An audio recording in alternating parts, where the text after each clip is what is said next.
بسم الله الرحمن الرحيم وبه نستعين. الحمد لله رب العالمين والصلاة والسلام على سيد المرسلين وعلى آله وصحبه أجمعين ومن تبعهم بإحسان إلى يوم الدين. أعوذ بالله من الشيطان الرجيم. بسم الله الرحمن الرحيم. الله لا إله إلا هو الحي القيوم لا تأخذه سنة ولا نوم له ما في السماوات وما في الأرض من ذا الذي يشفع عنده إلا بإذنه يعلم ما بين أيديهم وما خلفهم ولا يحيطون بشيء من علمه إلا بما شاء. سامعین کرام، پچھلے درس میں ہم لوگوں نے یعلم ما بین ایدیہم وما خلفہم اس جملے کے تحت اللہ تبارک و تعالیٰ کی صفت علم سے متعلق بعض باتیں جانی. حقیقت یہ ہے کہ اللہ تبارک و تعالیٰ کی اس صفت اور اس صفت سے بننے والے نام العلیم سے متعلق گفتگو کے کئی پہلو ہیں، اور اس سلسلے میں بھی مسلمانوں کے بعض گروہوں اور افراد میں کچھ غلط فہمیاں یا نتائج کے اعتبار سے بدعقیدگیاں پائی جاتی ہیں. لہذا ضروری ہے کہ ہم جب اس کے معنی اور مفہوم پر، اس کی تفسیر پر غور کریں، اس صفت کو اپنے دل و دماغ میں اچھی طرح رچائیں بسائیں تو اس کا صحیح معنی اور مفہوم بھی جان لیں. آپ اندازہ لگائیے، ابھی ہم آگے پڑھیں گے کہ اللہ تبارک و تعالیٰ کا اس صفت سے بننے والا جو نام ہے اللہ کے اسماء حسنہ میں سے العلیم، وہ صرف لفظ اللہ کا نام العلیم قرآن مجید میں 150 سے زیادہ مرتبہ وارد ہوا ہے. قرآن کی آیات میں 150 سے زیادہ مرتبہ لفظ یا اللہ کا اسماء حسنہ میں سے ایک اسم العلیم آیا ہے.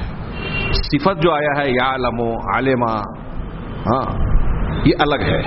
اس کے معنی کہ اس کے مترادف میں خبیر ہونا، شہید ہونا، رقیب ہونا، اللہ تبارک و تعالیٰ کے دوسرے اوصاف، لطیف ہونا، دوسرے نام جو اس کے علم اور ہر چیز کے احاطے پر دلالت کرتے ہیں، وہ اس سے الگ ہے. یہاں میں اس پر آگے بڑھنے سے پہلے اس پر جو توجہ دلانا چاہتا ہوں وہ اس لیے کہ آپ غور کریں کہ اللہ تبارک و تعالیٰ نے اپنے کلام پاک میں اس قدر تکرار سے بار بار یہ صفت کیوں بیان کی ہے. ظاہر سی بات ہے کہ یہ اللہ تبارک و تعالیٰ کے صحیح عقیدے اور تصور کے لیے جو ہمارے دل و دماغ میں اللہ ڈالنا چاہتا ہے اس کے لیے اس کا علم ضروری ہے. اللہ تبارک و تعالیٰ کا حقیقی تعارف اس سے جڑا ہوا ہے. اللہ تبارک و تعالیٰ کے حقوق کا جاننا، اس کے عظمت و جلال کا اثر ہمارے اوپر مرتب ہو، اس کے لیے یہ ضروری ہے کہ اللہ تبارک و تعالیٰ کی اس صفت کو، اس نام کو ہم اچھی طریقے سے جان لیں. اور جو شخص اس نام کو، اس کے معنی اور مفہوم کو، اس کے تقاضوں کو جتنی اچھی طرح جانے گا وہ اللہ تبارک و تعالیٰ کا اتنا بہتر سے بہتر بندہ بنے گا. یہ بالکل واضح ہوگا، آپ آگے تشریح دیکھیں گے، اس سے پتہ چلے گا. اللہ تعالیٰ کی صفت علم اور اس کا نام العلیم قرآن کی بہت ساری آیات میں اور بہت ساری احادیث مبارکہ میں وارد ہے. اس کا تذکرہ کرنے سے پہلے ہم امام ابن ابی العز رحمہ اللہ نے جو انہوں نے علم کی بحث کرتے ہوئے شرح العقیدہ طحاویہ میں اللہ کے علم کے اس بات میں عقلی دلیل دی ہے، میں صرف اس کا سرسری سا تذکرہ کرنا چاہتا ہوں. وہ کہتے ہیں کہ اللہ تعالیٰ کے علم پر عقلی دلیل یہ ہے کہ اشیاء کو وجود دینا یہ جہالت کے ساتھ ناممکن ہے.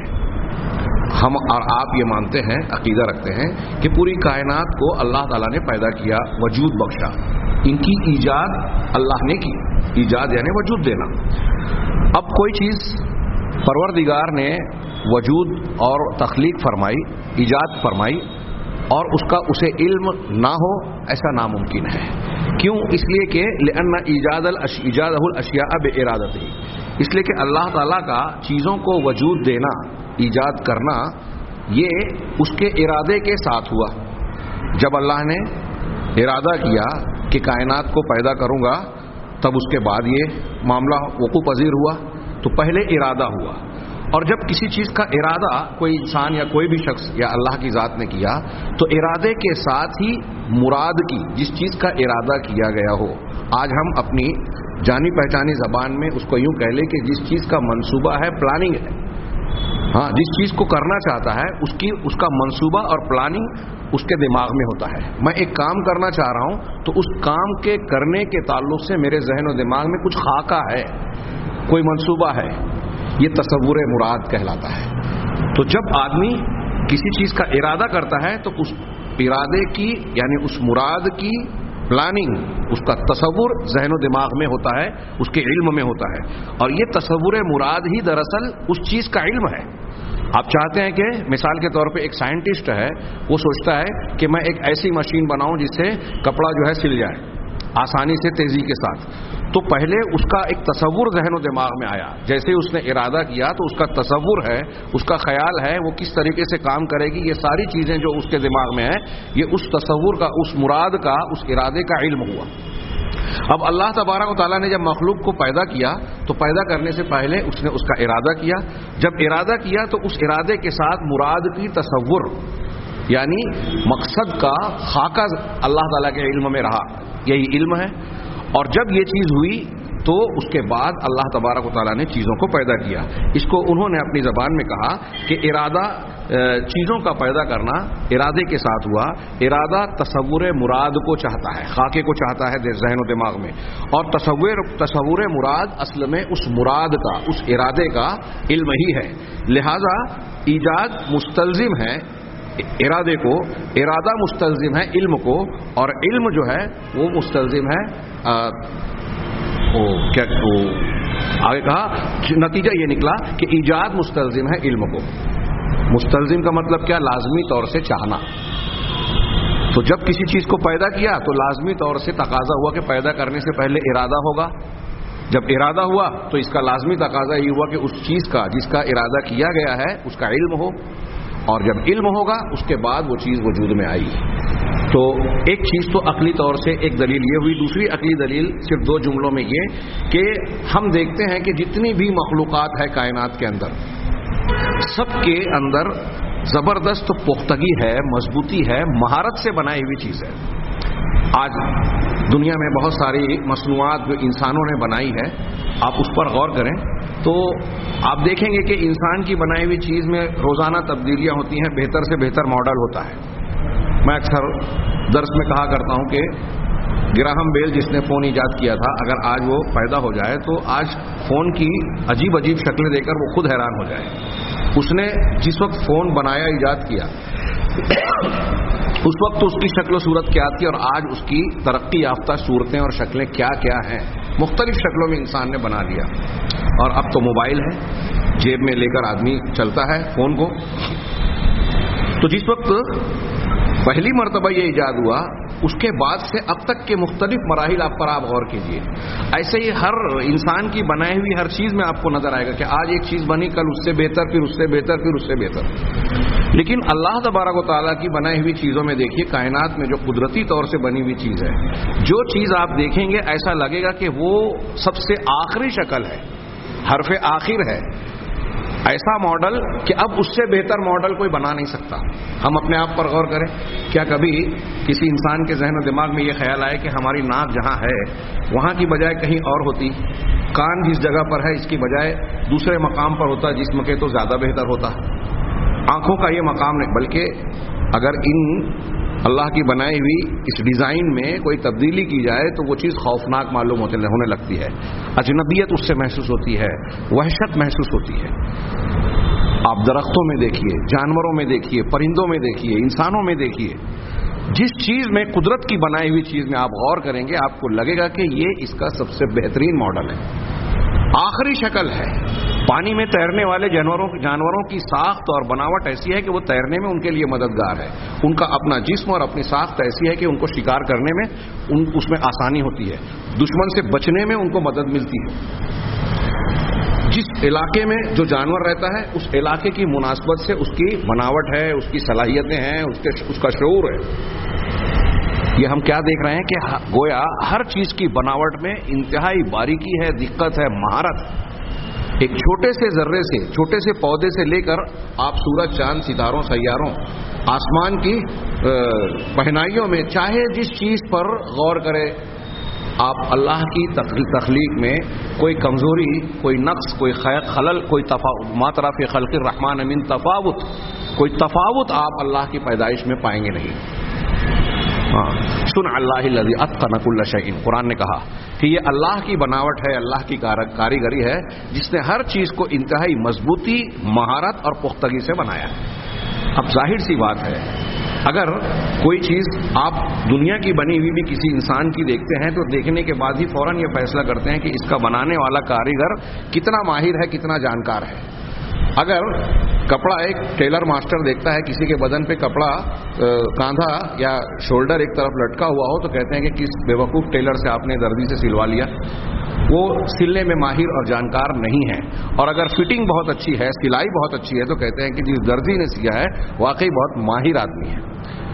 تو ہم دنیا میں دیکھتے ہیں کہ کپڑے کی سلائی کو دیکھ کر اس کے سینے والے کی مہارت اور علم کا پتہ چل جاتا ہے۔ تو اب غور کیجئے کہ اس کائنات میں آسمان، زمین، پیڑ پودے، ستارے، سیارے، سمندر، چرند پرند اور دیگر حیوانات اور دنیا کی بہت ساری چیزیں، اپنے وجود کی ایک ایک چیز کو پر غور کیجئے۔ دل کی جسم کے کون سا پارٹ کہاں ہے، کس طرح بنا، کس کا کیا فنکشن ہے، کون کیا کام کر رہا ہے، کس طرح سے کر رہا ہے، کتنی زبردست یہ مخلوق ہے۔ آپ اس پر غور کیجئے کہ ہمارے دل کے اندر جو مستقل روح پڑھنے سے لے کر موت تک دھڑکن ہوتی ہے، سائنس والے بتاتے ہیں کہ اس میں ایک قسم کی بجلی پیدا ہوتی ہے۔ کون سے پاور ہاؤس سے اس کو کرنٹ مل رہا ہے؟ پیس میکر، اسی میں اگر کمی بیشی ہوتی ہے تو اس کو معتدل کرنے کے لیے لگایا جاتا ہے۔ ایک فٹ کا پودا، سائنسداں کہتے ہیں کہ 1 فٹ کا پودا فضا اور ہوا کی جتنی صفائی کرتا ہے، اگر اس کے برابر کوئی انسان یہ چاہے کہ اتنی صفائی کے لیے مشین بنائے تو 1 کلومیٹر بائی 1 کلومیٹر کی زمین درکار ہوگی۔ اتنے بڑے علاقے میں جو پروجیکٹ ڈالا جائے گا مشین کا، وہ فضا کی آکسیجن اور کاربن ڈائی آکسائڈ کے سلسلے میں یا جو گندگی اور ماحول میں خرابی آتی ہے اس کی صفائی کا اتنا کام کرے گا 1 کلومیٹر بائی 1 کلومیٹر کی فیکٹری، جتنا 1 فٹ کا پودا کرتا ہے قدرت کا بنایا ہوا۔ اللہ تبارک و تعالیٰ کی بناوٹ کیسی شان والی ہے بتائیے۔ اللہ تبارک و تعالیٰ کی ان بناوٹ اور چیزوں میں ہم دیکھتے ہیں کہ مضبوطی ہے، گہرائی ہے، انتہائی دقت ہے۔ ایک چھوٹا سا کیڑا وہ بھی اپنی غذا حاصل کر رہا ہے، وہ اپنا بل بنا رہا ہے، اپنی زندگی کے راستوں پر چل رہا ہے، تو ہمیں اس میں حکمت نظر نہیں آتی، پختگی نظر نہیں آتی۔ یہ ساری چیز کائنات کا ایک ایک وجود اپنی پختگی اور مہارت والی بناوٹ کے ساتھ یہ بتاتا ہے کہ ان کا بنانے والا علیم ہے، علم میں کامل ہے۔ اس کے علم میں اگر معمولی سی بھی کمی ہوتی تو ان چیزوں کے بنانے میں کہیں نہ کہیں ہمیں کچھ نہ کچھ خامی نظر آتی، کمی نظر آتی، پختگی نہیں ہوتی۔ ہر چیز کو انتہائی باریکی اور دقت کے ساتھ بنانا یہ اس بات کی دلیل ہے کہ بنانے والا علم میں کامل ہے، قدرت میں کامل ہے۔ تو کہا انہوں نے کہ مخلوقات میں جو مضبوطی اور مہارت نظر آتی ہے یہ لازمی طور سے یہ بات بتاتی ہے کہ اس کا کرنے والا، ان کا فاعل اور بنانے والا علم رکھتا ہے، اس لیے کہ مضبوط اور مہارت والا کام بغیر علم کے صادر ہو جائے یہ ناممکن بات ہے۔ عقلی طور سے بھی دنیا کا کوئی انسان عقلی طور سے اسے قبول نہیں کر سکتا کہ ایک آدمی جانکار نہ ہوتے ہوئے کوئی کام بہت اچھی طریقے سے کر لے۔ اچھی طریقے سے کرنا اس بات کی دلیل ہے کہ وہ جانکار ہے۔ اور اس کے علاوہ ایک تیسری دلیل، یہ دوسری دلیل ہوئی عقلی، تیسری دلیل یہ دی کہ مخلوقات میں سے ہم دیکھتے ہیں کہ بہت سارے لوگ عالم ہیں، علم والے ہیں۔ جانوروں میں بھی کسی خاص قسم کا، چاہے وہ محدود پیمانے پر ہو، علم پایا جاتا ہے۔ انسانوں میں نہ صرف صفت علم ہے بلکہ علم کے سیکھنے اور بڑھانے اور ترقی دینے کی بھی صلاحیت اللہ تبارک و تعالیٰ نے عطا فرمائی ہے۔ اسی کی بنیاد پر انسان کو دنیا کا گویا دولہا بنایا ہے، کائنات میں کے وجود میں مرکزی وجود کی حیثیت دی ہے اس علمی صلاحیت کی بنیاد پر۔ تو اب انسان کے اندر بھی مختلف درجات کے علم ہوتے ہیں، الگ الگ شعبوں کے جانکار ہوتے ہیں۔ کوئی طب کا عالم ہے، کوئی سائنس کا جانکار ہے، کوئی دین کو جاننے والا ہے، کوئی کسی فن کا، کوئی ماہر فلکیات ہے، کوئی ماہر فلاں ہے۔ وفوق کل ذی علم علیم، ہر علم والے کے اوپر علم والا ہے۔ تو الگ الگ اقسام ہے۔ اب ہم دیکھتے ہیں کہ مخلوق میں بہت سارے لوگ علم والے ہیں۔ اب یہ دیکھیے کہ ایک انسان علم والا ہے اور ایک انسان علم والا نہیں ہے، یعنی جاہل ہے۔ تو عالم اور جاہل جب ہم سامنے دیکھتے ہیں تو اس میں مرتبہ کس کا بڑا ہوتا ہے؟ کس کو ہم باعزت یا با کمال مانتے ہیں؟ جو علم والا ہے، ظاہر سی بات ہے اس کا درجہ جاہل کے مقابلے میں زیادہ ہوتا ہے. هل يستوي الذين يعلمون والذين لا يعلمون، قرآن نے کہا کہ کیا وہ لوگ جو علم رکھتے ہیں اور جو نہیں رکھتے دونوں برابر ہو سکتے ہیں؟ نہیں ہو سکتے. تو علم والا جو ہے وہ اونچا درجہ رکھتا ہے. اس کا مطلب یہ ہوا کہ علم ایک خوبی ہے، کمال ہے. اب سوچئے کہ اللہ تبارک و تعالیٰ نے ہمیں پیدا کیا، انسانوں کو پیدا کیا. جو اللہ کی مخلوق ہے اس مخلوق کے اندر ایک کمال پایا جاتا ہے، اور وہ چیز جس کے اندر نہیں ہے وہ ناقص کہلاتا ہے. ایک عالم کے مقابلے میں جاہل ناقص ہوتا ہے. تو دنیا میں انسانوں میں ایک عالم ہے جو کامل ہے جاہل کے مقابلے میں. اور یہ کیا ممکن ہے کہ انسانوں کو اللہ تبارک و تعالیٰ نے پیدا کر کے ان کے اندر ایک کمال، ایک خوبی عطا کی جس کی وجہ سے وہ دوسروں سے ممتاز ہو رہا ہے، اس کا درجہ اونچا ہو رہا ہے، اور خود پیدا کر کے جو صلاحیت اپنی مخلوق کے اندر دی خود اس صفت سے اور صلاحیت سے محروم ہو؟ کیا یہ ممکن ہے؟ فاقد الشیء لا یعطی، جو چیز کسی کے پاس نہ ہو وہ کسی دوسرے کو دے نہیں سکتا. تو اللہ تبارک و تعالیٰ کے پاس علم نہ ہو اور مخلوق کے اندر علم کی خوبی دے دے، کیا یہ ممکن ہے؟ آپ سوچ رہے ہوں گے کہ میں یہ بحث کیوں کر رہا ہوں. بعض گروہ اور بیوقوف ایسے گزرے ہیں اور مسلمانوں میں ایسے گزرے ہیں جو یہ کہتے ہیں کہ اللہ تبارک و تعالیٰ کا نام تو العلیم ہے لیکن صفت علم کا اس بات نہیں کرتے. وہ کہتے ہیں کہ علم کا مطلب، وہ کہتے ہیں کہ لا یجہل، اللہ جاہل نہیں ہے. اگر ہم کسی کے بارے میں کہیں کہ وہ جاہل نہیں ہے تو یہ اس کی تعریف نہیں ہے. ہمارے سامنے یہ مائک ہے، یہ دفتر ہے، یہ ٹیبل ہے، ہم یہ کہیں کہ یہ ٹیبل جو ہے یہ جاہل نہیں ہے تو یہ صحیح بات تو صحیح ہوگی، لیکن یہ عالم بھی نہیں ہے، یہ ان کی تعریف نہیں ہوئی.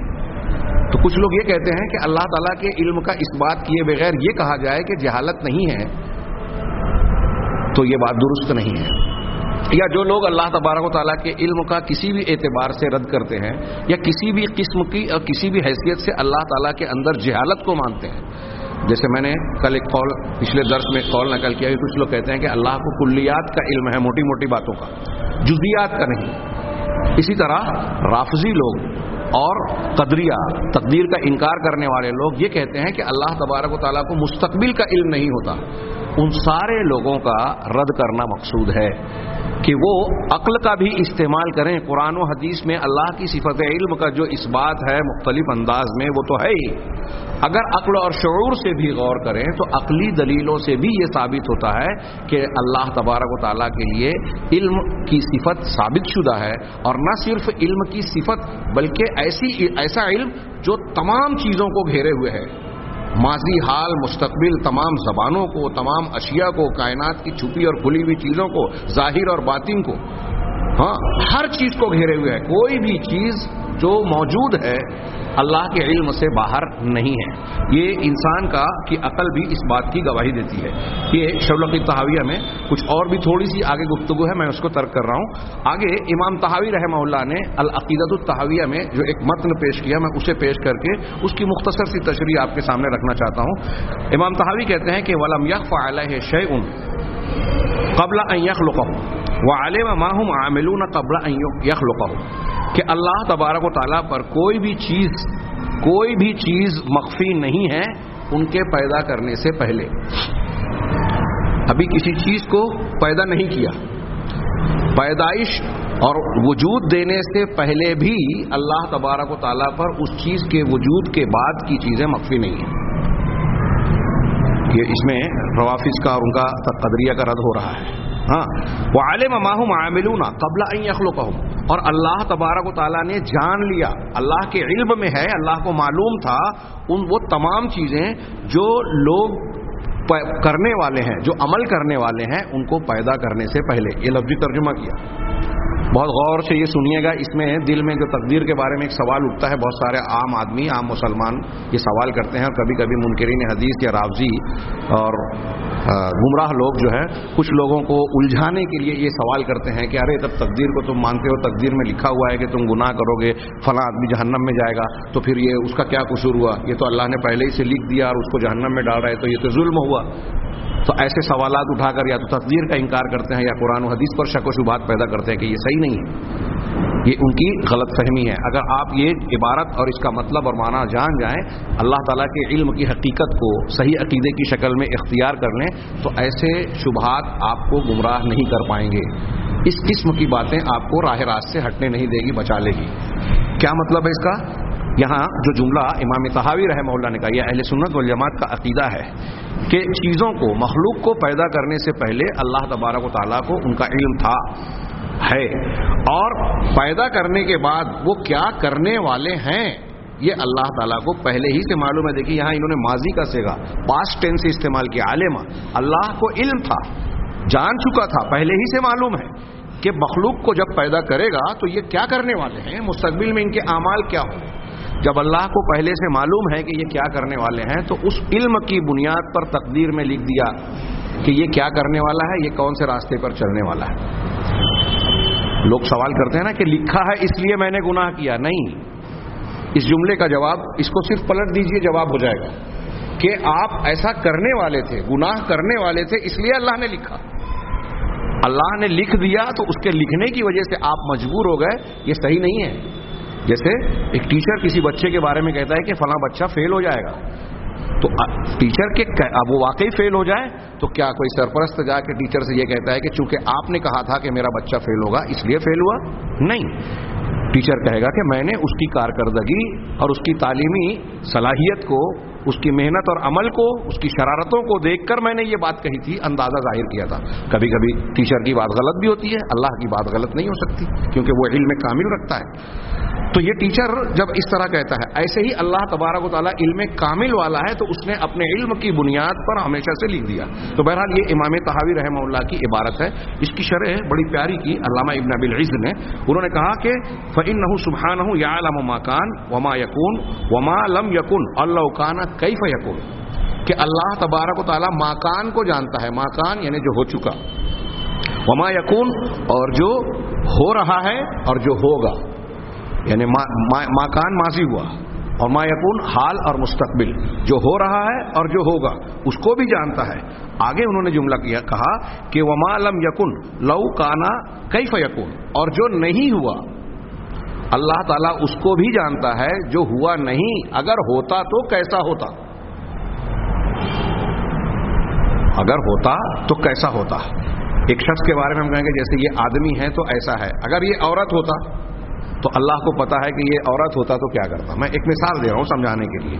اس کی دلیل کل کے اس سے پہلے کے درس میں نے کہا تھا کہ اس کی دلیل بھی دی گی, قرآن سے انہوں نے دلیل دی. جیسا کہ اللہ تبارک و تعالیٰ نے ارشاد فرمایا کہ وَلَوْ رُدُّوا لَعَادُوا لِمَا نُهُوا عَنْهُ, یہ جہنمی اور کافر و مشرکین سرکش لوگوں کے لیے بارے میں اللہ نے کہا کہ وہ جب جہنم میں جائیں گے تو اللہ تعالیٰ سے بار بار التجا کریں گے, دعا کریں گے, کہیں گے کہ پروردگار ہم کو دنیا میں واپس بھیج دے, ایک موقع اور دے دے زندگی کا.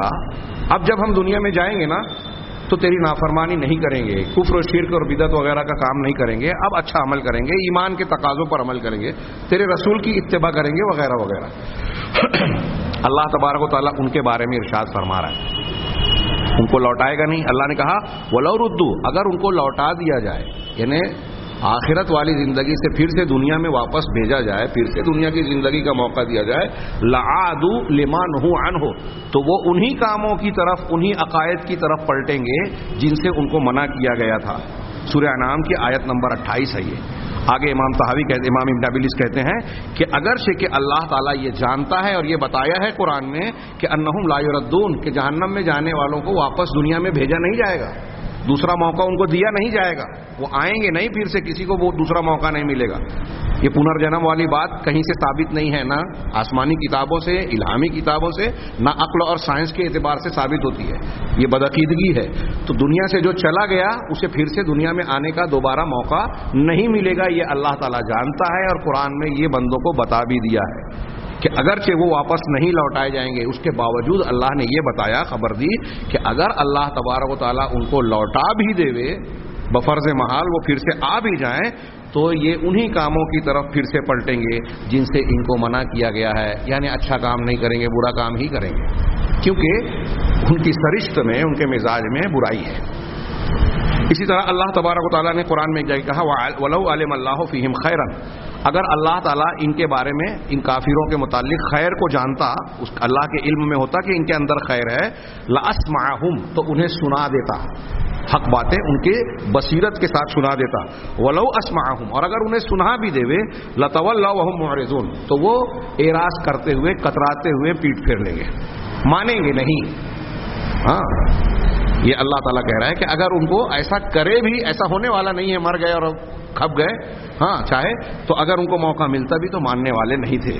اس میں امام ابن ابی العز نے آخری جملہ یہ کہا اس کی تشریح کرتے ہوئے کہ اس میں رافضہ اور قدریہ، رافضیوں اور قدریوں کا رد ہے جو یہ کہتے ہیں کہ انہ لا يعلم الشیء قبل ان یخلقہ ویوجدہ، جو یہ اس بات کو مانتے ہیں، ان کا عقیدہ یہ ہے کہ اللہ تبارک و تعالیٰ کسی چیز کو پیدا کرنے اور وجود دینے سے، ایجاد کرنے سے پہلے اس کے بارے میں علم نہیں رکھتا۔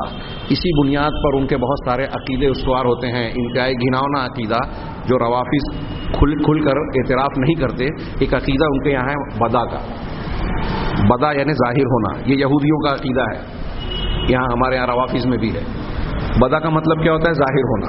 اس عقیدے کا مطلب یہ ہوتا ہے کہ اللہ تبارک و تعالیٰ کو بہت سی چیزیں پہلے سے نہیں معلوم، بعد میں جب کوئی وہ وقوع پذیر ہوتی ہیں، وجود میں آتی ہیں، تب اللہ کو معلوم پڑتا ہے کہ ارے یہ تو ایسا ہو گیا۔ تو یہودیوں کی تحریف شدہ توریت میں بعض لوگوں نے عبارت نقل کی کہ اللہ تبارک و تعالیٰ نے انسانوں کا عمل دیکھا، جب انسان کو پیدا تو کر دیا لیکن جب انسانوں نے سرکشی، گناہ اور نافرمانی کے راستے اختیار کیے، فحزن الرب تو رب کو افسوس ہوا اپنے اس فعل پر جو اللہ نے کیا کہ میں نے انسانوں کو پیدا کیا۔ نعوذ باللہ من ذالک، اللہ کی ذات ایسی نہیں ہے۔ ان سب غم و اندوہ سے، حزن و ملال سے، افسوس سے اللہ کی ذات بالا تر ہے، پاک صاف ہے۔ اور اللہ تبارک و تعالیٰ کے لیے کوئی بات جو انسانوں کی طرف سے ہو رہی ہے وہ نہیں ہے یا اللہ کے علم میں نہیں تھی، یہ بالکل غلط بات ہے، بدعقیدگی ہے۔ اللہ تبارک و تعالیٰ کی عدم معرفت ہے، اس کی صفت علم سے ناواقفیت اور جہالت ہے۔ یہی عقیدہ ہمارے یہاں روافض کا ہے، بدا کا، کہ اللہ کو بدا ہوتا ہے، پہلے سے کچھ چیزیں معلوم نہیں تھی، بعد میں۔ اس کی مثال آپ دیکھیے، ان کی کتابوں میں ملے گا، ان کی امہات الکتب میں، ہوائی باتیں میں نہیں کر رہا ہوں، ملے گا کہ وہ کہتے ہیں کہ جب اللہ کے نبی صلی اللہ علیہ وسلم کی وفات ہو گئی اور صحابہ کرام نے حضرت ابوبکر صدیق کو خلیفہ اللہ کے نبی صلی اللہ علیہ وسلم کا بنایا، امیر المومنین اور خلیفۃ المسلمین، تو اس کے بعد جو ہے سارے کے سارے صحابہ جو ہیں وہ کافر ہو گئے، مرتد ہو گئے، 4-5 کے علاوہ چند کی تعداد کو مستثنی کرتے ہیں کہ انہوں نے حضرت علی کا حق حضرت ابوبکر صدیق، پھر عمر فاروق، پھر حضرت عثمان رضی اللہ عنہم کو دیا۔ اس طرح انہوں نے غصب کر لیا اور یہ حق غصب کرنے کی وجہ سے نعوذ باللہ وہ لوگ مرتد ہو گئے۔ تو یہ کیا کہتے ہیں کہ اللہ تعالیٰ نے جو قرآن میں کہہ دیا نا صحابہ کے بارے میں کہ اللہ ان سے راضی ہوا، وہ اللہ سے راضی ہوئے، رضی اللہ عنہم ورضوا عنہ، یہ اللہ نے پہلے کہہ دیا تھا کہ صحابہ سے راضی ہو گیا، یا صحابہ کرام کا ایمان جو ہے معیار ہے اور ایسا ایسا ہے، تعریفیں جو کی۔ اب اللہ کے رسول کی وفات کے بعد اللہ کو پتہ چل رہا ہے کہ صحابہ تو ایسے ہیں۔ انا للہ و انا الیہ راجعون۔ آج کل ہمارے یہاں کچھ خود ساختہ برادر قسم کے علامہ لوگ، خود ساختہ علامہ، پاکستان کے ایک صاحب انجینئر ہیں اور دوسرے، وہ روافض کی انہی باتوں کو گھما پھرا کر چور دروازوں سے ہمارے اہل سنت کے نوجوانوں کو متاثر کرنے کی کوشش کرتے ہیں، اگرچہ وہ کھل کر یہ نہ کہیں کہ اللہ تعالیٰ کے فرمان، لیکن جب وہ تاریخی بنیادوں پر صحابہ کرام پر کیچڑ اچھالتے ہیں، ان کی شان میں گستاخیاں اور طعن و تشنیع کرتے ہیں، تو دبے لفظوں میں وہ یہ کہہ رہے ہیں کہ اللہ تبارک و تعالیٰ نے قرآن میں جو کہا ہے کہ اللہ ان سے راضی ہو گیا، وہ اللہ سے راضی ہو گئے، اللہ تعالیٰ نے ان کو پسند کر لیا، تو گویا اللہ تبارک و تعالیٰ کی یہ بات صحیح نہیں ہے۔ دبے لفظوں میں یہ کہہ رہے ہیں اللہ تبارک و تعالیٰ کا علم صحیح نہیں تھا، ان کو علم ہو گیا تاریخی روایتوں کی بنیاد پہ، اللہ کو علم نہیں تھا، رسول اللہ صلی اللہ علیہ وسلم کو اللہ نے نہیں بتایا۔ یہ سب جانتے ہوئے بھی اللہ تعالیٰ نے اور رسول اللہ صلی اللہ علیہ وسلم نے کہا کہ میرے صحابہ کو جو ہے نشانہ نہ بنانا، ہاں حق پر رہنے والا، نجات پانے والا گروہ وہ ہوگا جو میرے اور میرے صحابہ کے طریقے پر چلنے والا ہو۔ تو اللہ کے نبی صلی اللہ علیہ وسلم نے قیامت تک کے انسانوں کے لیے، خود قرآن مجید نے قیامت تک کے انسانوں کے لیے صحابہ کے طریقے کو ایک معیار مقرر کر دیا، اور یہ رافضی اور رافضیوں سے متاثر خود ساختہ علامہ یہ کہتے ہیں کہ یہ صحابہ کرام مجروح ہیں، ان کے اندر نعوذ باللہ دنیا داری تھی، ان کے اندر فلاں فلاں عیب تھا، بشری تقاضے کے مطابق ان پر خامیاں، اور ان کی خامیاں ایسے ہیں جیسے سمندر کے مقابلے میں قطرات، ان کی نیکیوں کے مقابلے میں ان کی نیکیاں سمندر ہے، ان کی خامیاں قطرات ہیں، اور اللہ نے ان کو معاف کر دیا۔ اللہ نے ان سب چیزوں کو جانتے ہوئے بھی ان کے بارے میں کہا کہ اللہ ان سے راضی ہو گیا۔ یہ کیوں کہا؟ آپ سوچ رہے ہوں گے کہ میں نے یہ بحث کیوں چھڑی ہے۔ اس کا تعلق بھی اللہ کے علم سے ہے جو ہم پڑھ رہے ہیں، اللہ کے علم کامل سے۔ اگر آپ یہ مانتے ہیں کہ اللہ تبارک و تعالیٰ ماضی، حال، مستقبل، جو ہوا اور جو ہونے والا ہے اسے بھی جانتا ہے، جو نہیں ہوا اگر ہوتا تو کیسے ہوتا اسے بھی جانتا ہے، تو اللہ تعالیٰ یہ بھی جانتا تھا کہ صحابہ کرام اللہ کے نبی صلی اللہ علیہ وسلم کی وفات کے بعد کیا کیا معاملات سے گزریں گے، کن کن امور سے گزریں گے، اس کے باوجود اللہ ان سے راضی ہے۔ تو ہم اور آپ کون ہوتے ہیں؟ یا کوئی آج کا کھڑا ہونے والا کوئی جاہل آدمی، وہ چاہے اپنے آپ کو کتنا بڑا علم والا کہے، لیکن ہے وہ جاہل، اگر وہ قرآن و حدیث کے خلاف بات کر رہا ہے تو اس کا علم دراصل اس کی جہالت ہے۔ میں میری بات پر غور کیجئے گا، بس ہوائی بات نہیں کر رہا ہوں۔ تو اللہ تبارک و تعالیٰ کا یہ جو ہم نے عقلی بنیادوں پر بھی پڑھا، اور امام طحاوی اور ان کی شرح کی عبارت اور اس کی تھوڑی سی شرح پڑھی، اس کی روشنی میں ہم یہ بات کہیں گے کہ اللہ تبارک و تعالیٰ کے علم پر ایمان رکھنا اس طور پر کہ العلم صفت ذاتیۃ للہ تبارک و تعالی، کہ علم جو ہے اللہ تبارک و تعالیٰ کی صفت ذاتی ہے، اس کی ذات کی صفت ہے۔ کیسے؟ علی وجہ الکمال المطلق، کمال مطلق کے طور پر۔ جب ہم کمال کہتے ہیں تو اس کا مطلب ہوتا ہے کہ وہ کامل ہے مطلقاً، یعنی اس میں کوئی قید، کوئی استثناء نہیں ہے۔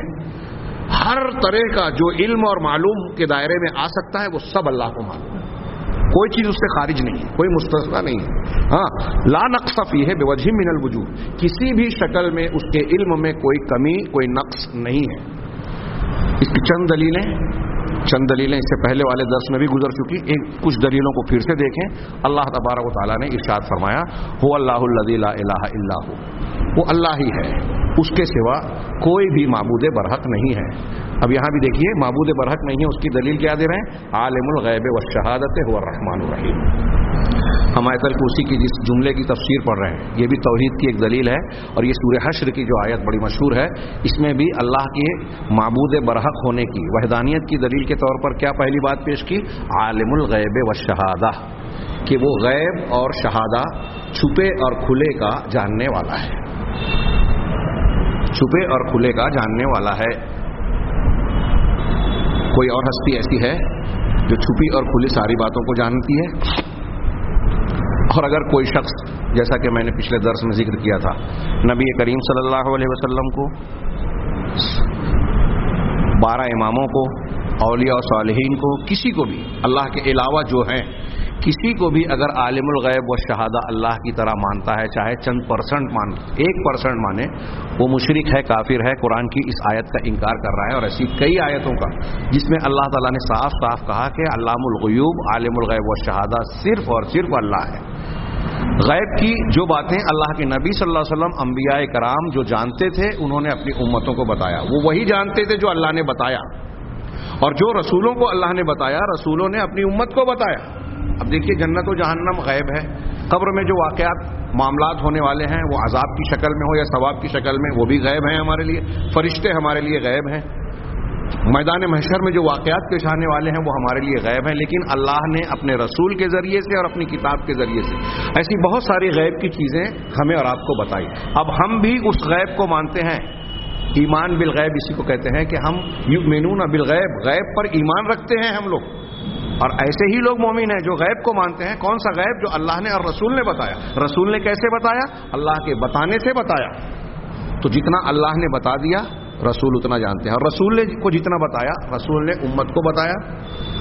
صلاحیتوں کا فرق ہو سکتا ہے، جاننے سمجھنے میں کوئی اونچ نیچ اور درجات کا فرق ہوگا، رسول اللہ صلی اللہ علیہ وسلم کے درجے کو کوئی نہیں پہنچے گا، مقام و مرتبے کے اعتبار سے بھی اور علم کے اعتبار سے بھی۔ لیکن جو چیزیں اللہ کے نبی صلی اللہ علیہ وسلم کو اللہ تعالیٰ نے بتائی، اللہ تعالیٰ، اللہ کے رسول صلی اللہ علیہ وسلم نے کسی چیز کو چھپایا نہیں، امت کو بتا دیا کھول کھول کر، صاف صاف۔ اور جب وہ چیزیں بتا دی تو ہم بھی غیب کو جانتے ہیں۔ کیسے جانتے ہیں؟ اللہ کے بتانے سے جانتے ہیں، رسول کے بتانے سے جانتے ہیں، قرآن کے بتانے سے جانتے ہیں۔ اس کی بنیاد پر ہماری ذاتی صفت یہ نہیں ہوگی کہ ہم عالم الغیب ہیں۔ بہت غور سے اس کو سمجھیں، سن کر اللہ تبارک و تعالیٰ کی ذات صرف واحد ہے، اس کے سوا کوئی معبود برحق نہیں. وہ غیب اور شہادہ کو، چھپے اور کھلے کو جاننے والا ہے، اور وہی الرحمن ہے، یعنی اس کی ذات بے پایہ رحمت والی ہے، رحیم ہے، نہایت مہربان ہے. علم، یہ سورہ حشر کی آیت ہے. اللہ تبارک و تعالیٰ نے ارشاد فرمایا ایک جگہ سورہ توبہ میں، الم یعلموا ان اللہ یعلم سرهم ونجواهم، کیا وہ اس بات کا علم نہیں رکھتے کہ اللہ تبارک و تعالیٰ ان کے سر کو بھی جانتا ہے، بھید کو، جو چیز چھپاتے ہیں راز کی شکل میں رکھتے ہیں، ان کے راز کو بھی جانتا ہے. ونجواہم، اور جو وہ سرگوشیاں کرتے ہیں چپکے چپکے، نجوا یا مناجات کسے کہتے ہیں؟ چپکے چپکے آہستہ آہستہ کسی سے آپ دھیرے دھیرے بات کرتے ہیں نا، اس کو سرگوشی کہتے ہیں.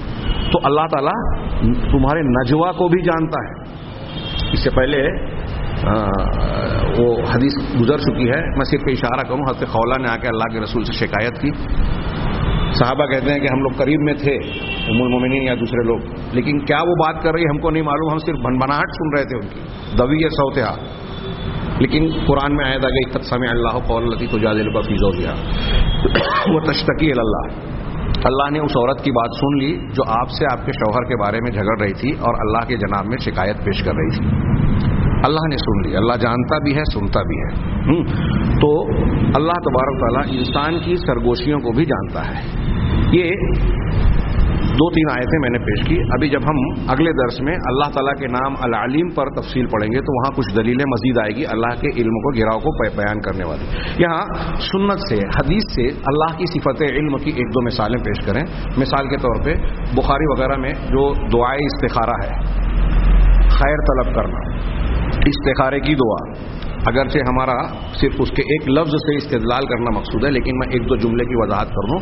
یہ استخارہ جو ہے یہ ایک دعا ہے. آپ کوئی کام کرنے جا رہے ہیں، سفر کا ارادہ ہو، تجارت کا ہو یا شادی بیاہ کا، تو آپ اللہ تبارک و تعالیٰ سے استخارہ کرتے ہیں، یعنی اس سے خیر طلب کرتے ہیں. اس دعا کو پڑھیے، بڑی شاندار اور جامع دعا ہے، اور اس کے معنی اور مطلب کو ایک مرتبہ ترجمے سے ضرور پڑھیے. ہمارے یہاں اس کے تعلق سے بڑی غلط فہمیاں ہیں کہ اگر کوئی استخارہ کرتا ہے تو اس کو خواب نظر آئے گا، ضروری ہے. ایسا ضروری نہیں ہے. یا کچھ لوگ اپنے معاملے کا استخارہ دوسرے سے کرواتے ہیں. ایسا اللہ کے رسول صلی اللہ علیہ وسلم اور صحابہ کے زمانے میں نہیں ہوتا تھا کہ پیر صاحب سے جا کے بول رہے ہیں کہ میں فلاں فلاں کام کرنا چاہتا ہوں، آپ استخارہ کر کے نتیجہ بتائیے. پیر صاحب کہتے ہیں کہ اتنے دن کے بعد آنا، پھر بولتے ہیں کہ ہاں وہ تمہارے لیے ٹھیک ہوگا، اچھا ہوگا، برا ہوگا. وہ ان کے شیاطین ان کو مدد کر کے بتاتے ہیں. اس طرح کا عمل سنت نہیں ہے. آپ 2 رکعت کوئی بھی نفل و سنت نماز پڑھیں اور استخارے کی دعا مانگیں. خیر وہ اپنے مقام پر ہم اسے بیان کریں گے. اس میں جو آغاز دعا ہے اللہ تعالیٰ کے رسول صلی اللہ علیہ وسلم نے جو سکھائی، اللہم انی استخیرک بعلمک واستقدرک بقدرتک. بخاری کتاب الدعوات میں یہ دعا موجود ہے. ہر مومن کو یاد ہونی چاہیے اور اس پر عمل کرنا چاہیے کہ اے اللہ، میں تجھ سے تیرے علم کے ذریعے سے، تیرے علم کے صدقے سے، اسماء الحسنی کا وسیلہ دیکھیے، تیرے علم کے ذریعے سے خیر طلب کرتا ہوں. واستقدرک بقدرتک، اور تیری قدرت کے ذریعے سے قدرت چاہتا ہوں. تو یہاں دیکھیے اللہ تبارک و تعالیٰ کی صفت علم کا ذکر ہے. اسی طریقے سے اللہ کے نبی صلی اللہ علیہ وسلم کی ایک مشہور دعا ہے جو نسائی، احمد، حاکم وغیرہ میں ہے. امام علامہ البانی نے اسے صحیح کہا ہے کہ اللہم بعلمک الغیب وقدرتک علی الخلق احیینی ما کانت الحیات خیرا لی وتوفنی اذا کانت الوفات خیرا لی الی آخر الدعاء. کہ اے اللہ، میں تیرے غیب کے علم کے ذریعے سے، تو جو غیب کو جانتا ہے، غیب ہمارے لیے غیب ہے، اللہ کے لیے کوئی چیز غیب نہیں ہے. ہمارے اعتبار سے غیب کو غیب کہا گیا.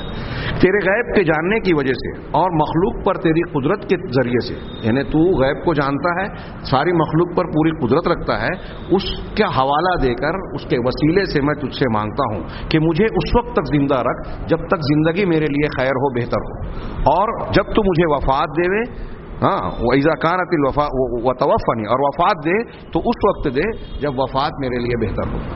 یہ لمبی دعا ہے، اس کا یہ ابتدائی حصہ ہے. اسی طریقے سے بخاری میں حضرت موسیٰ علیہ السلام اور خضر کا واقعہ ہے، بخاری اور مسلم دونوں میں.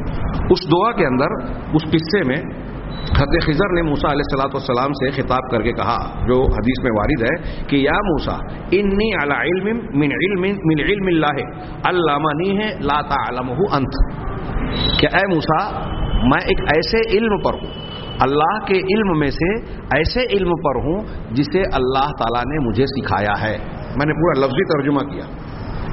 علی علم اللہ, اللہ تبارک و تعالیٰ کے علم میں سے اس علم پر ہوں جو اللہ نے علمانی ہے, اللہ تعالیٰ نے مجھے سکھایا ہے, مجھے وہ علم دیا ہے. ہاں, لا تعلمہ انت, جسے تم نہیں جانتے. یعنی حضرت خضر کہہ رہے ہیں کہ جو میں جان رہا ہوں وہ آپ کو نہیں معلوم ہے. وَأَنْتَ عَلَىٰ عِلْمٍ مِّنْ عِلْمِ اللَّهِ, اور تم یعنی موسیٰ علیہ السلام کو خطاب کر کے کہہ رہے ہیں کہ تم اللہ کے علم میں سے ایسے علم پر ہو جسے علمکہ اللہ, جسے اللہ نے آپ کو سکھایا ہے. آپ ایسے علم پر ہیں جسے اللہ نے آپ کو وہ علم دیا ہے. لا اعلمہ, میں اسے نہیں جانتا. یعنی آپ کا جو دیا, اللہ نے آپ کو جو علم دیا ہے وہ میرے پاس نہیں ہے, اور میں مجھ کو جو دیا ہے وہ آپ کے پاس نہیں ہے. اس کا مطلب بندوں کو جو دیا ہوا علم ہے وہ اللہ ہی کا دیا ہوا ہے. ولا یحیطون بشیء من علمہ, ہمارے آیت الکرسی کے اگلے جملے میں یہ بات آنے والی ہے. اور اللہ کا جو علم ہے وہ دراصل اللہ کا ہی دیا ہوا ہے. اور اس میں اس بات کر رہے تھے خضر کہ اللہ کے علم میں سے, مطلب اللہ کا علم کی صفت کا اس بات ہو رہا ہے.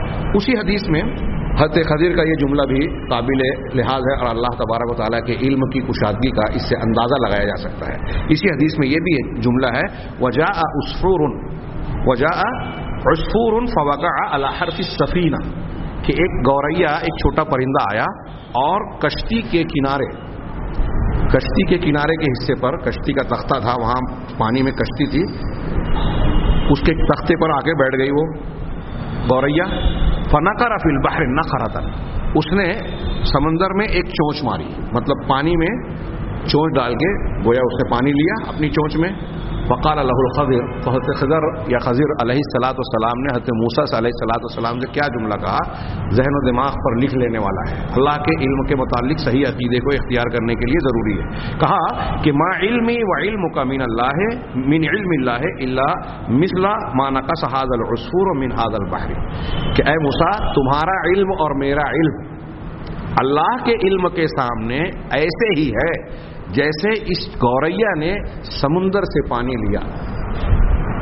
یہ حضرت خضر کہہ رہے ہیں حضرت موسیٰ اور حضرت خضر کے علم کے بارے میں, کہ جیسے سمندر سے پانی اس پرندے نے ایک قطرہ لیا, اس سے سمندر کے پانی میں کتنی کمی ہوئی, یا سمندر کا پانی اور اس پانی کا کیا مقابلہ ہے, ایسے ہی اللہ تعالیٰ نے مجھے اور تمہیں, حضرت خضر اور حضرت موسیٰ کو جو علم دیا ہے, تو اللہ کا علم سمندر ہے اور یہ ہمارا علم جو ہے اس گوریا کی چونچ سے نکالا ہوا پانی ہے. یہ صرف ان دونوں کا ہی نہیں, دنیا کے جتنے بھی انسان ہیں, ہمارا اور آپ کا, ساری کائنات کے لوگوں کا جتنا علم ہے, اللہ کے علم کے سامنے ایسے ہی ہے جیسے سمندر سے ایک قطرہ نکالا ہو, اس سے بھی کم. تو اللہ تبارک و تعالیٰ کے علم کی صفت کا کہ اس بات میں یہ 2-3 حدیثیں میں نے پیش کی. آج کے درس کے آخر میں میں اہل علم کے 2-3 اقوال پیش کر رہا ہوں. ہاں, کیونکہ ابھی علم کی کئی باتیں, اللہ تبارک و تعالیٰ کے نام علیم, اس کے سلسلے کے کچھ ضروری مسائل, اس کے اثرات بندے پر کیا ہونا چاہیے, یہ بحث باقی ہے, انشاءاللہ اگلے درس میں ہم کریں گے. فی الحال صرف 2-3 علماء کا قول کہ ہم کو اللہ تعالیٰ کی صفت علم کو ماننا لازم ہے. اور علامہ ابن تیمیہ رحمہ اللہ نے کہا کہ پوری امت کا اس بات پر اتفاق ہے کہ اللہ کا نام العلیم ہے. وہ لوگ جو صفت علم کو کی تعویل کرتے ہیں وہ بھی العلیم کو اللہ کا نام مانتے ہیں. تو کہا امام ابو حنیفہ رحمہ اللہ تعالیٰ کا اللہ تبارک و تعالیٰ کی صفت علم کے بارے میں یہ قول ہے. آپ کے فقہ اکبر میں جو عبارت ہے لمبی چوڑی, اس میں سے ایک جملہ بیچ کا یہ ہے, یا علم لا کا علمنا, اللہ علم رکھتا ہے ہمارے علم کی طرح نہیں. کیا پیاری بات ہے. لیس کمثلہ شیء وہو السمیع البصیر, اللہ کی طرح کوئی نہیں ہے اور وہ سننے والا دیکھنے والا ہے. گویا اس کی وضاحت ہو رہی ہے. ہمارے سلف کا عقیدہ قرآن کے مطابق تھا کہ اللہ کے لیے علم کی صفت کا اس بات کر رہے ہیں, لیکن وہ علم کیسا ہے, مخلوق کے علم کی طرح نہیں ہے. اللہ کا علم اس کی شان کے مطابق ہے جیسے اس کے شایان شان ہے. ہمارا علم ہمارے مرتبے اور درجے کے اعتبار سے ہے, دونوں میں کوئی مماثلت اور مشابہت نہیں ہے. یہ امام حنیفہ کے قول کا ایک ٹکڑا ہوا جو فقہ اکبر میں ہے. امام ابن جریر طبری رحمہ اللہ نے کہا کہ واللہ ذو علم بضمائر صدور عبادہ, کہ اللہ تبارک و تعالی اپنے بندوں کے سینوں کے بھیدوں کو جاننے والا ہے. ضمیر کو, ضمیر کے اندر جو چھپی ہوئی چیزیں, وما تنطوی علیہ نفوسہم, اور وہ چیز جس پر ان کا نفس مشتمل ہوتا ہے, یعنی الذی هو اخفی من السر, جو بھید اور راز سے بھی زیادہ مخفی ہوتا ہے. ایک ہوتا ہے انسان کے دل میں چھپا ہوا راز. کچھ چیزیں ایسی نفس اور دل میں ہوتی ہیں جو راز کی شکل میں بھی دل میں نہیں ہے, آتی ہیں چلی جاتی ہیں, یا کچھ خیالات ہوتے ہیں. آگے حضرت ابن عباس رضی اللہ تعالیٰ عنہ کا ایک قول پڑھیں گے, وہاں آپ اس کا معنی اور واضح طور سے جان جائیں گے کہ جو بھید سے بھی زیادہ مخفی ہو. لا يعذب عنہ شیء من ذلک. امام طبری کہتے ہیں کہ اللہ تبارک و تعالیٰ کے پاس ان میں سے کوئی بھی چیز چھپی ہوئی نہیں ہے. آپ کے دل کا راز ہو یا راز سے بھی زیادہ مخفی کوئی چیز ہو, کوئی بھی چیز چھپی ہوئی نہیں ہے. تفسیر طبری میں یہ قول ان کا منقول ہے. امام ابو العباس ابن تیمیہ رحمہ اللہ کہتے ہیں, علامہ ابن تیمیہ رحمہ اللہ, کہ وہ اس واسمہ العلیم, اللہ تعالیٰ کا نام العلیم ہے. العلیم اللہ کا ایک نام ہے. هو الرب العلیم, تو اللہ تعالیٰ رب علیم ہے, ایسا پروردگار جو علم والا ہے, علم کامل والا. الذی العلم صفۃ لہ, وہ ذات کے علم اس کی صفت ہے. فلیس العلم هو المسمى. یہ بات یاد رکھنا چاہیے. علامہ ابن تیمیہ نے کچھ لوگوں کا رد کر اشارہ کیا کہ علم مسمى نہیں ہے, جس کا نام رکھا جا رہا ہے اس کو مسمى کہتے ہیں, کہ علم مسمى نہیں ہے, بل المسمى هو العلیم, بلکہ جو مسمى ذات ہے وہ العلیم ہے. مجموع الفتاوی میں یہ عبارت ہے. میں نے جیسا کہ عرض کیا کہ ہاں حضرت ابن عباس رضی اللہ تعالیٰ عنہ کا ایک قول پیش کر کے آج کا درس ہم سمیٹتے ہیں, کہ وہ کہتے ہیں کہ اللہ تبارک و تعالیٰ کا یہ جو قول سورہ طٰہٰ کی آیت ہے, وَإِن تَجْهَرَ بِالْقَوْلِ فَإِنَّهُ يَعْلَمُ السِّرَّ وَأَخْفَى, کہ اگر تم کوئی بات اونچی آواز سے کہو, تجہر جہارن کہو, تیز آواز سے کھل کر کہو, کوئی بات کو اگر جہارن اعلان سے کہو, تو اللہ کی ذات تو ایسی ہے, فَإِنَّهُ يَعْلَمُ السِّرَّ, جو پوشیدہ بات کو بھی جانتی ہے, راز کو بھی جانتی ہے, وَأَخْفَى, اور پوشیدہ سے بھی زیادہ پوشیدہ اگر کوئی بات ہے, راز سے بھی زیادہ مخفی کوئی بات ہے, اس کو بھی اللہ کی ذات جانتی ہے. یہ قرآن کی آیت ہے. حضرت ابن عباس اس کی تشریح میں کہتے ہیں کہ يَعْلَمُ السِّرَّ, يَعْلَمُ السِّرَّ مَا أَسَرَّ ابْنُ آدم فِي نَفْسِهِ. اللہ تعالیٰ کی ذات وہ ہے جو بھید کو, راز کو, یعنی سر کو جانتی ہے. سر سے مراد جس کو ابن آدم نے, انسان نے اپنے دل میں چھپا رکھا ہے, یعنی اللہ تعالیٰ انسان کے دل میں چھپائی ہوئی بات کو بھی جانتا ہے. وہ اخفا, اب جب دل میں چھپائی ہوئی بات راز ہے تو اخفا سے مراد کیا ہے, تو کہا کہ ما خفی علی ابن آدم مما ہوا فاعل. کیا بہترین تفسیر کی حضرت ابن عباس نے شاید کی, دوسرے علماء نے اور بھی تفسیریں کی ہیں, وہ بھی صحیح ہیں. حضرت ابن عباس کی یہ تفسیر بڑی زبردست. انہوں نے کہا کہ جو ابن آدم پر خود مخفی ہے کہ وہ اس کو کرنے والا ہے. ایک چیز آپ اپنے دل میں بنا کر رکھے ہیں کہ میں ایسا ایسا کرنے والا ہوں, آپ کے دل میں چھپی ہوئی ہے, وہ اللہ اسے جانتا ہے. ایک چیز ایسی ہے جو آپ کرنے والے ہیں لیکن آپ کو بھی نہیں پتا ہے آج کہ آپ وہ کام کریں گے. اللہ تبارک و تعالیٰ وہ بھی جانتا ہے جو آپ نے دل میں چھپا رکھا ہے کہ ایسا میں کرنے والا ہوں, اور جو آپ کے دل میں نہیں ہے لیکن آپ کرنے والے ہیں, آپ اللہ اس کو بھی جانتا ہے. یہ حضرت ابن عباس اس آیت کی تفسیر کر رہے ہیں. ہاں, تو اللہ تعالیٰ ابن آدم کے اس بات کو بھی جانتا ہے جو اسے کرنے والا ہے اور اسے وہ نہیں جانتا. اس کے عمل کرنے سے پہلے ہی اللہ جانتا ہے, اس لیے کہ اللہ تبارک و تعالیٰ, حضرت ابن عباس کا قول چل رہا ہے, ان تمام باتوں کو جانتا ہے. بس اللہ کا علم وہ ہے جو فیما مضی من ذلک, ان میں سے جو گزر چکا اس کو بھی گھیرے ہوئے ہے, اور جو باقی رہنے والا ہے اس کو بھی. یہ جو پہلے ماضی میں ہو چکا اور جو باقی ہے, یہ دونوں چیزیں حضرت ابن عباس کے اس جملے کو بہت غور سے سنیے گا کہ جو ہو چکا اور جو باقی ہے یہ اللہ تعالیٰ کے علم میں ایک ہی چیز ہے. ہمارے لیے بہت پریشانی کی بات ہے کہ یہ الگ ہے, وہ الگ ہے. وہ اللہ کے علم میں, جیسے ہمارے سامنے ابھی میں آپ سے بات کر رہا ہوں, آپ میری بات سن رہے ہیں, تو جس طرح آپ کے لیے یہ ایک بات ہے, اللہ کے لیے حال, ماضی, مستقبل, چھپی کھلی ساری باتیں ایک بات کی طرح ہے. جیسے آپ مجھے سن رہے ہیں, میں آپ کو سنا رہا ہوں ایک بات کی طرح, ویسے ہی اللہ کے لیے آسان ہے جیسے ہم یہ سن رہے ہیں, اس سے بھی زیادہ آسان. تو حضرت ابن عباس کہہ رہے ہیں کہ سب ایک بات. وَجَمِيعُ الْخَلَائِقِ عِندَهُ فِي ذَلِكَ كَنَفْسٍ وَاحِدَةٍ. کیا دیکھیے, صحابہ کرام قرآن سمجھتے تھے اور صحیح عقیدہ اختیار کرتے تھے. ہم لوگ بڑے دور ہیں, بڑے پیچھے ہیں اس میں. حضرت ابن عباس کہتے ہیں کہ ساری مخلوق اللہ تبارک و تعالیٰ کے نزدیک اس معاملے میں ایک نفس کی طرح ہے. ہم کسی ایک انسان کو اگر پوری طرح پہچان لیں تو کہیں گے کہ میں تو اس کو بہت اچھی طرح جانتا ہوں, حالانکہ ہمارا علم بہت ناقص ہوتا ہے. تو جیسے ایک آدمی کو ہم پہچانتے ہیں, ایسے کائنات کے ہر موجود کو جو گن نہیں سکتے ہم, ماضی, حال, مستقبل میں جتنے بھی انسان, پرندے, چرندے, درخت, پیڑ پودے, سمندر, ان کے اندر کے ذرات اور جتنی بھی موجودات ہیں, ساری چیزیں حضرت ابن عباس کہہ رہے ہیں کہ ساری کے ساری مخلوق اللہ تبارک و تعالیٰ کے لیے ایک ذات کی طرح ہے. سب کو اللہ ایسے جانتا ہے جیسے ہم کسی ایک کو جانتے ہیں, بلکہ اس سے بھی بہتر, ہم تو پورا جانتے بھی نہیں. تو اللہ تعالیٰ کے لیے یہ بہت مشکل کام نہیں ہے کہ ساری چیزوں کو جانتا ہے. میں نے یہ جو باتیں بیان کی, اللہ کے علم کامل کا جو تھوڑا سا ذکر کیا کہ ماضی حال مستقبل پیڑ پودے چرند پرند ایک ایک ذرہ ایک ایک پتا ایک ایک بال ہر چیز کو گن رکھا ہے, ہر چیز کو جانتا ہے. آپ اللہ کے اس علم پر اپنے دل و دماغ میں ذرا غور کیجئے اور پھر اللہ کے بارے میں سوچئے کہ اس کی ذات کیسی عظمت والی ہے, اور ہم کہیں بھی کسی بھی حال میں کوئی چیز اللہ سے چھپا نہیں سکتے, کہیں بچ کے جا نہیں سکتے. انشاءاللہ اس سے متعلق کچھ باتیں بہت ضروری باتیں اگلے درس میں ہم پڑھیں گے. ضرور اس کو توجہ سے مجھے امید ہے کہ آپ سنیں گے, کیونکہ ہم بندے ہونے کی حیثیت سے ہم پر لازم ہے, ضروری ہے, اور یہ ہماری فطرت کا تقاضا ہے کہ ہم یہ جانیں کہ ہمارا پروردگار کیسا ہے. اللہ رب العزت ہمیں اپنی صحیح معرفت سے نوازے, صحیح عقیدے کو اختیار کرنے کی توفیق دے, اسی پہ زندہ رکھے, اسی پہ موت دے اور نجات سے نوازے. وآخر دعوانا ان الحمد للہ رب العالمین.